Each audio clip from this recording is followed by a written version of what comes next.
nasty, nasty, nasty work, Tiffany Hayes. You ought to be ashamed of yourself. You are pushing for physical harm and violence on Caitlin Clark because she busted your you-know-what in a basketball game that she was doing a lot of trash talking into.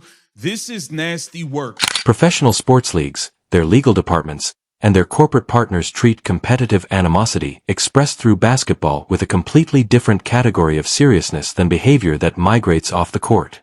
This distinction has legal and institutional significance. Current league regulations, referee enforcement, and the CBA's disciplinary framework govern on-court physical play, trash talk, and the psychological aspects of competitive basketball. Institutional framework governs their expectations, management, and boundaries. An entirely different set of legal, institutional, and corporate considerations apply when a verified professional athlete with a large platform publicly interacts with content that contains explicit offers of off-court physical harm directed at a named individual. This results in a different category of organizational obligation. Questions about front office and coaching staff accountability have been raised for weeks by the Indiana Fever scenario. Today's accountability question involves the same level of analytical rigor that we have applied to all other documented situations this season, but it has a different subject, a different platform, and a different set of potential implications. And today we're doing a detailed, evidence-based analysis of the Tiffany Hayes social media incident, including what was recorded, what it means institutionally and legally, and what the WNBA's reaction to it conveys about the league's disciplinary consistency. The content of the threats itself is not being amplified beyond what is required to establish the factual evidence. We are investigating a verified athlete's professional behavior in a digital setting that is visible to the public. The particular content she decided to interact with and the institutional responsibilities that interaction creates for the WNBA Players Association, the Golden State Valkyries organization, and the league office. Since the same week that resulted in official league discipline against Stephanie White for officiating criticism also resulted in this circumstance, we will also directly address the consistency question. The comparative institutional response will determine what the league's actual enforcement priorities convey to all stakeholders who witness them. Let's determine the order of facts. I cannot believe Tiffany Hayes went on social media and did this. So, there was people in the social media world, and there's weirdos out there, okay, that Caitlin Clark's had a stalker already. So these things are to be taken serious, regardless if you want to or not. We watched someone get arrested for stalking this woman, okay? The off-court situation is directly related to the on-court environment, which comes before it. Tiffany Hayes and Clark had a reported physical and psychological altercation during the Indiana Fever's 90-82 victory over the Golden State Valkyries. Hayes made direct, in-your-face contact with Clark in an attempt to distract him from the game. Clark's retaliation, which included a 33-foot shot from well past the designated three-point line and verbal abuse directed at Hayes, was the kind of competitive moment that is captured on camera and added to the game's official record. After that exchange, Hayes's on-court performance declined. Her shooting effectiveness decreased. 8 points separated the Valkyries from victory. These are not analytical characterizations. Rather, they are documented box score facts. The institutional question starts with the subsequent social media behavior. And then another person said, listen, I got some cousins. We don't need to speak about that. We'll ride at dawn upon request. Just let me know. So this person is saying, I got some cousins that'll do physical harm and commit to violence on Caitlin Clark that has nothing to do with on the court. You're talking about harming someone violently off the floor in their regular day-to-day lives. This is nasty, regardless if this person is serious or not. As a professional, you should not be entertaining this. You should not be laughing and kikiing and ha-haing and pushing for this, Tiffany Hayes. This is nasty work. Tiffany Hayes puts "that's real" with the crying face. It's not funny that you are... The phrase, crash out, a colloquialism for losing emotional control in a way that escalates to physical conduct in the context of a professional basketball game involving Clark, was used by Hayes in her social media mentions in the hours following the game. Hayes's interaction with that material was recorded and shared.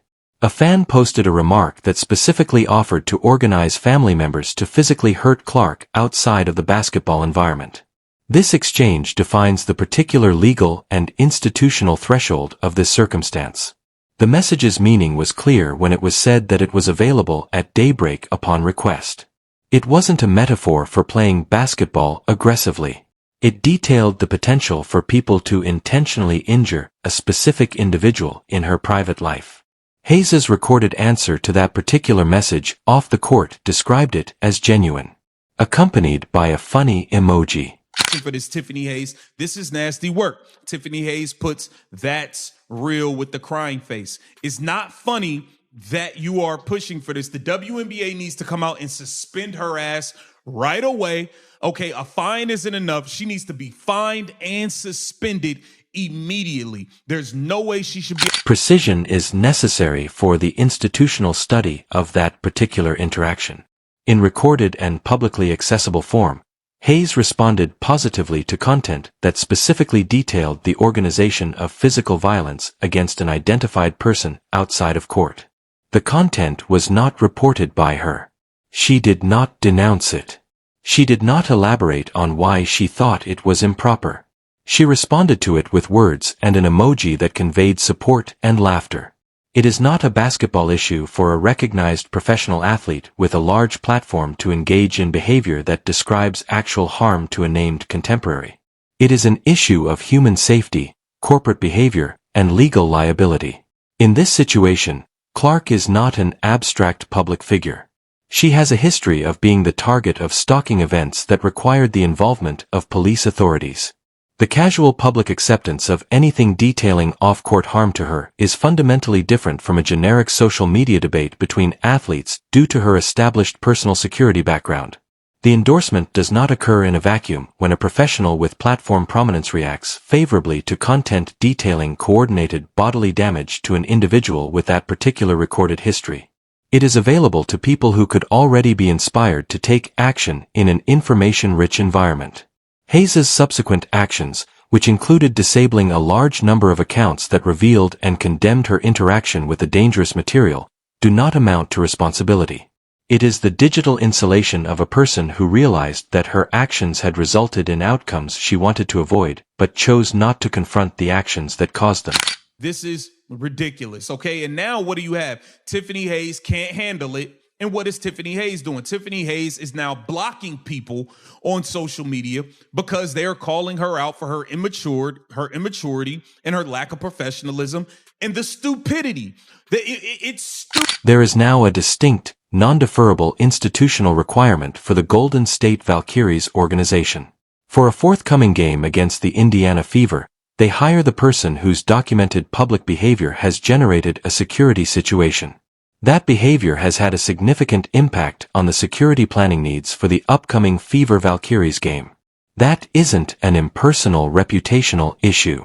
Regardless of the disciplinary penalty the league takes, the Valkyries front office, legal counsel, and security staff must deal with this operational and legal reality.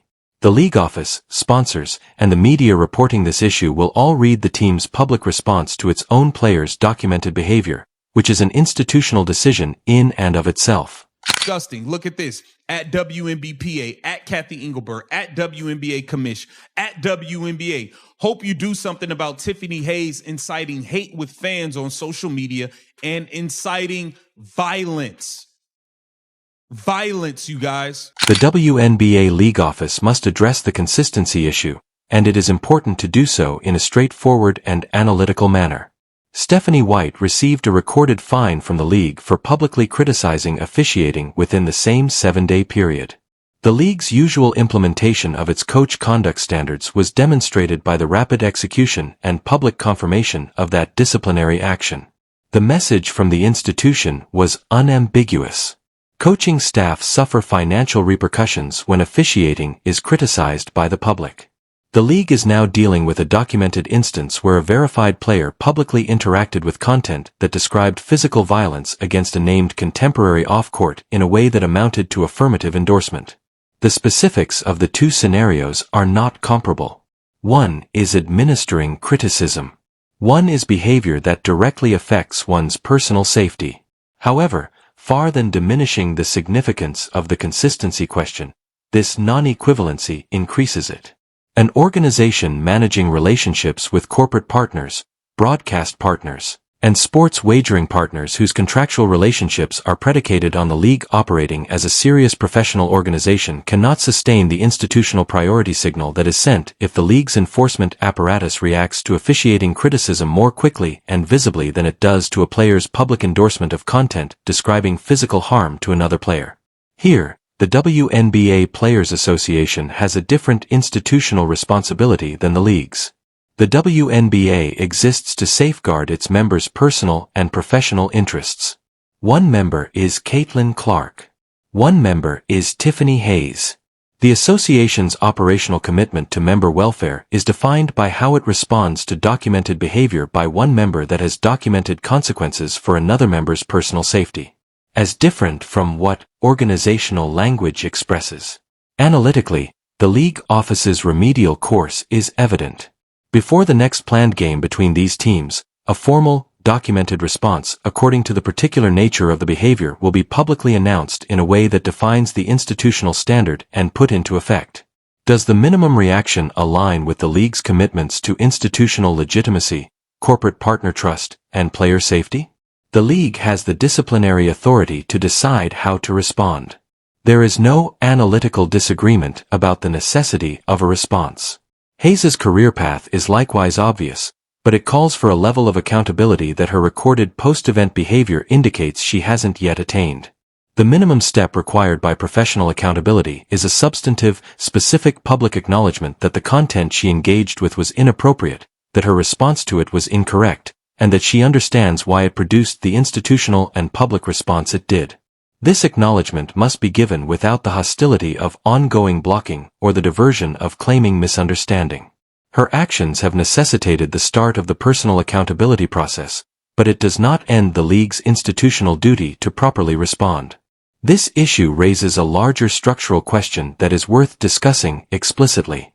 The WNBA is now seeing tremendous commercial growth. The league must be viewed and run as a serious, expertly run organization in order to attract additional franchises, television agreements, sponsorship partnerships, and betting partnerships. The league's current commercial scale must be reflected in the institutional architecture supporting that perception, media training, social media conduct standards, and clear and consistently enforced behavioral requirements. Situations like this are made feasible by the structural condition that exists between the league's commercial goals and the behavioral infrastructure that supports them. If the commercial trajectory is to continue, closing that gap is a must. WNBA Pro is this. For comprehensive recorded coverage of the league's official response as well as the institutional and security ramifications of the upcoming Fever Hockey game, subscribe today and enable notifications. Post your well-reasoned analysis in the comments. Does the league have an institutional need to formally confront Hayes' known involvement with content that describes Clark being physically harmed off-court? And can we learn anything particular about the WNBA's true enforcement objectives by comparing the chronology of the league's response to this scenario with its response to White's officiating criticism? Every well-informed viewpoint in that comment area is important. As soon as the league confirms its response, we'll see you.